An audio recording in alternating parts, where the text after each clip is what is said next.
Hi, and welcome. You're listening to the X22 Report. My name is Dave, and this is episode 817B, and today's date is November 13th, 2015, and the title of this episode is The European Refugee Crisis Was Created to Bring About Chaos and War.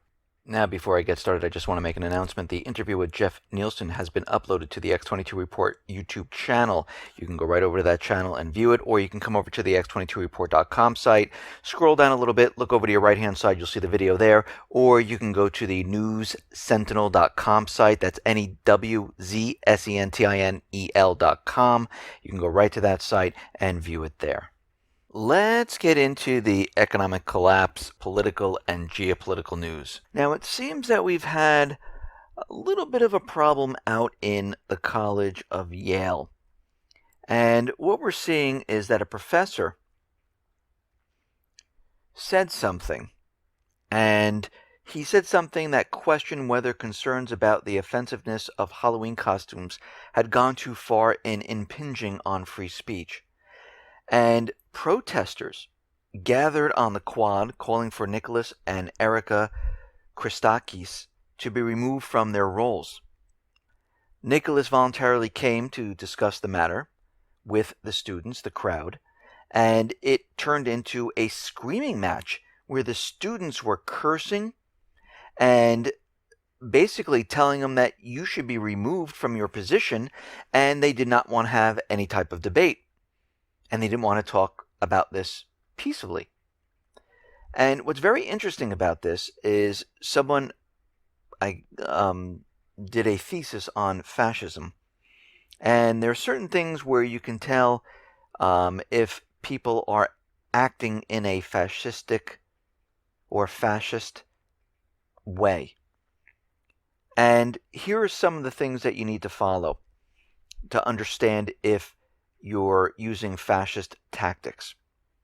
So ask yourself the question, am I calling for people to be officially sanctioned because of what they believe, or am I committing a crime against someone because of what they believe? If the answer is yes, most likely you're engaging in fascist tactics. And every time you see someone out there saying, you should be removed because this is what you believe, you should be sanctioned because you're not doing what we're saying, like the U.S. government, or things like calling to defund a newspaper for publishing an editorial you disagree with. If you're calling for reprisals for people expressing themselves, then it's fascist, because everyone has the ability to speak freely. Everyone has their own opinion, and as people discuss certain things, it turns into a debate. This is how democracy is created.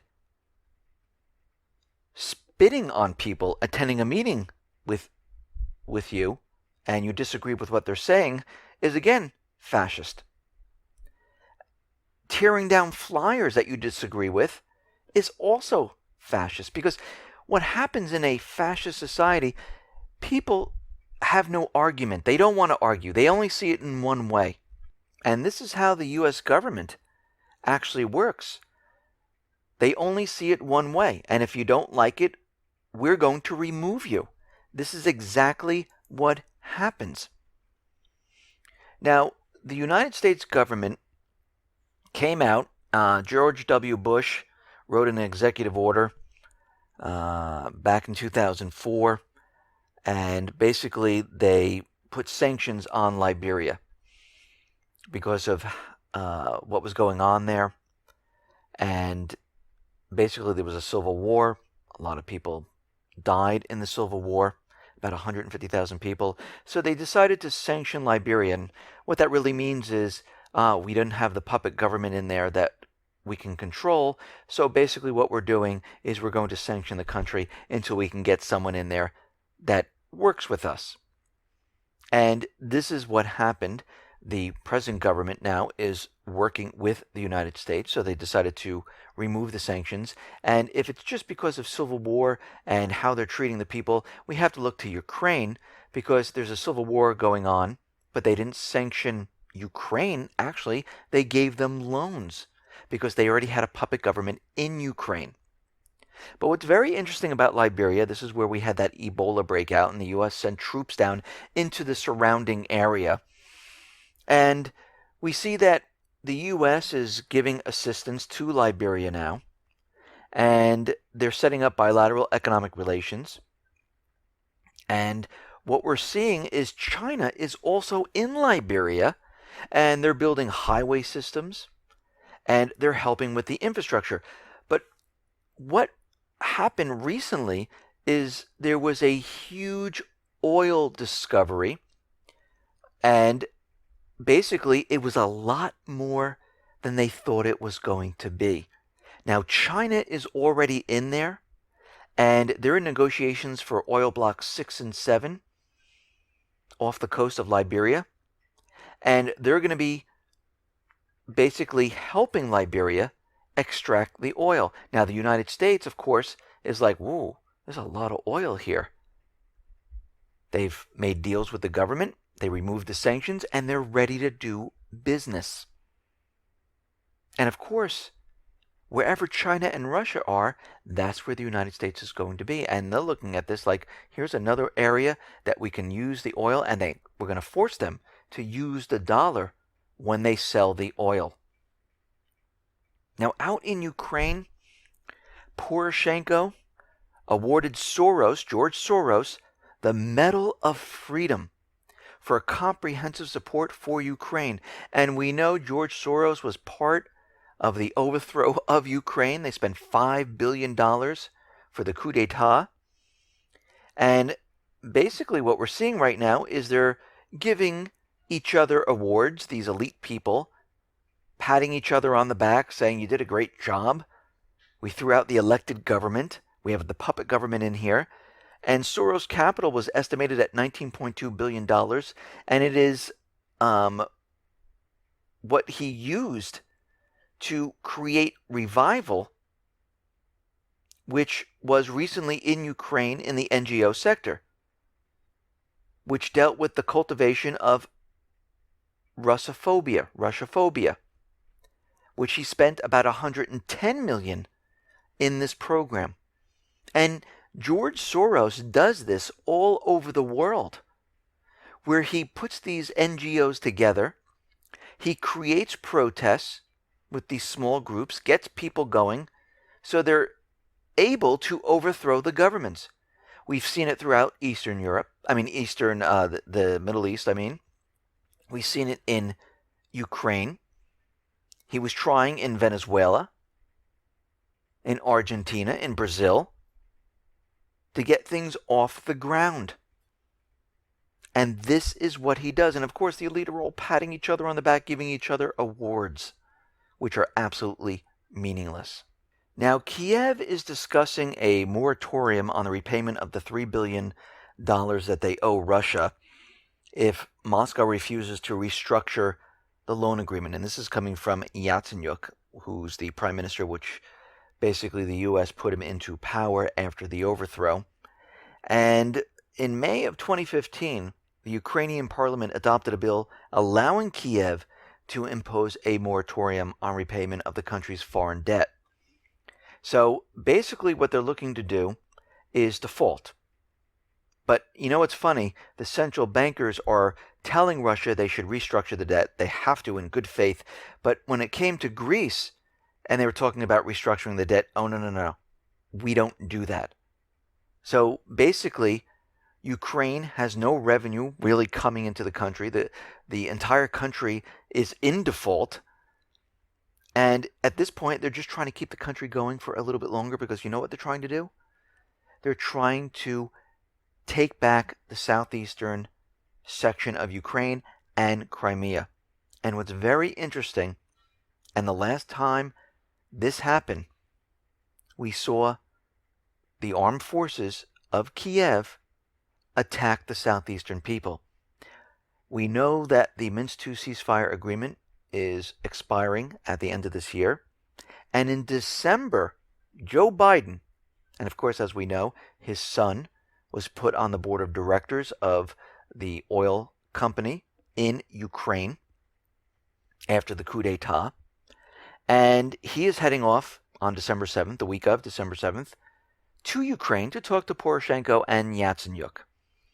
And it looks like preparations are on the way to start the offensive. Now, out in the China Sea, we understand the United States is continually provoking China. We know they sent a destroyer around the Spratly Islands. We know they sent a B-52 flying around the Spratly Islands. And Scott Bennett, a former U.S. Army psychological warfare officer, said the following: if China doesn't do anything, does not send up any airplanes or naval forces to match the U.S. force, the U.S. will take this as a sign of, our provocations are not working, and they will increase the provocations towards China. This is basically what is happening right now. They want China to respond because we know, as we discussed, that this economy is crumbling apart. They can't let it collapse without starting a war. And this is their main focus. This is their main goal.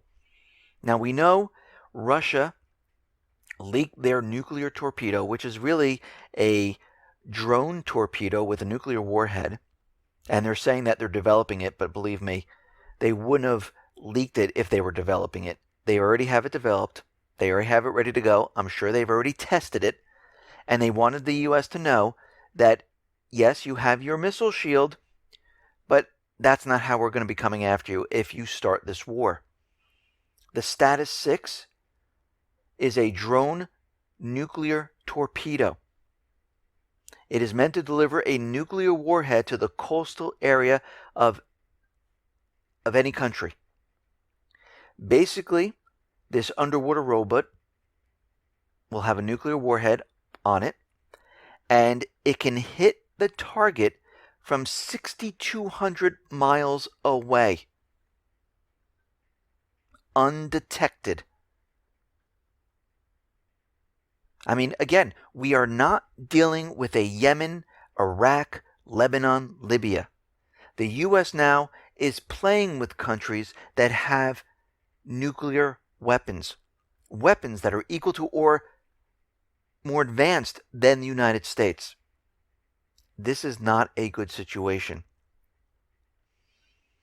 Now, the European Commission, because of this refugee crisis, which we know which was created to create chaos in the area, and it looks like most of the countries now are setting up fences, putting up their borders, putting up checkpoints, and we're having the European countries argue with each other. And this seems to be the plan of the United States to start this war. They want each one of these countries to be separate and apart, not working together. They want chaos in the entire area to keep them occupied so the United States can start a war. This is what their plan is at this point. They were trying to force them into Syria by saying this is the causation of Assad, of what is happening in Syria. And they were hoping to cause so much chaos, having the European countries fight with each other where they couldn't take it anymore, and they would say, okay, let's get into Syria. But that's falling apart. The other part of the agenda is to create so much chaos and have the European countries fight with each other to bring them into war without them even seeing it. And this is what we are seeing right now. The United States right now is completely desperate. They're backed into a corner. Putin is using their propaganda against them. Putin right now has gone to Lebanon and saying, listen, you have a ISIS problem? We will help you in your country. He's doing this to each one of these countries, saying that we are able to help, invite us in, we will help you out. If you notice, the United States is not telling the countries to invite us in, to help out, because the Islamic State is the proxy army of the United States government central bankers. Now, the Free Syrian Army, which there's a very few of these people left. Most of them already defected to the Islamic State. A lot of the Islamic State is being airlifted out of the country. And we realize at this point that the Free Syrian Army is dwindling. A lot of them are deserting right now. They're citing inadequate pay, family obligations, and poor conditions. And with Russia in the country, we have no chance. Russia has spoken to some of the Free Syrian Army leaders that pretty much are held up on in a hotel paid for by the United States government because they're just waiting to go into Syria and become the government, which is not happening. But they spoke to them, and the Free Syrian Army decided to work with Russia, and they've given them intelligence of where not to hit those Free Syrian Army soldiers. So when the U.S. is out there saying that they're hitting the Free Syrian Army, Putin is saying, well, we just spoke to the Free Syrian Army. They told us where they're located, and we are not hitting them whatsoever. The Islamic State, what's left of them inside the country, got a delivery of medium-range missiles, and they're using them for the first time. But I think at this point, it is too late. The Islamic State is being pushed out of the country. The United States government is losing their proxy army. And Obama was doing an interview on ABC with George Stephanopoulos, and he said something very interesting. So he said that the Islamic State is now contained. They've contained them in Iraq, and they're just going in and out of Syria. It's not a big deal. What's really happening, and what he's saying, is that the Islamic State has been pushed out of Syria by Russia. They're losing the ground, and he's trying to take credit for what is happening right now, which is just completely unbelievable. Now, the U.S. has been caught bombing the Syrian oil fields, but missing the Islamic State. And the question that this Turkish journalist is asking, why isn't the U.S. hitting the convoy of oil trucks? Because they're very easy to spot, and you can destroy their trucks. It'd be very easy to do. It's almost like that Apache helicopter following the Toyota trucks of all the Islamic State, and they didn't fire on them because it is the proxy army of the United States government central bankers. Now, the U.S. has been trying everything to say that, yes, we've been going after the Islamic State. They've said that they sent in troops to help out. They had that raid to prove that they were going after them. And now they're saying that they hit Jihadi John. Well, they're 99% sure that they killed him, which means what they're doing is they're getting rid of all their assets. They transported them someplace else, and they're saying, yeah, we got him, he's dead.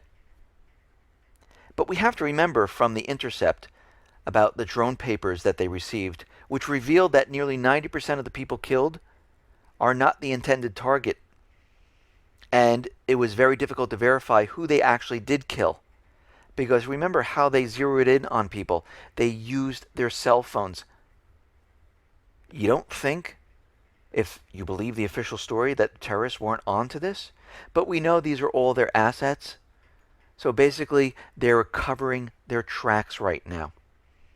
They're making it seem like they're hitting their targets to make the world believe that the United States is going after the Islamic State.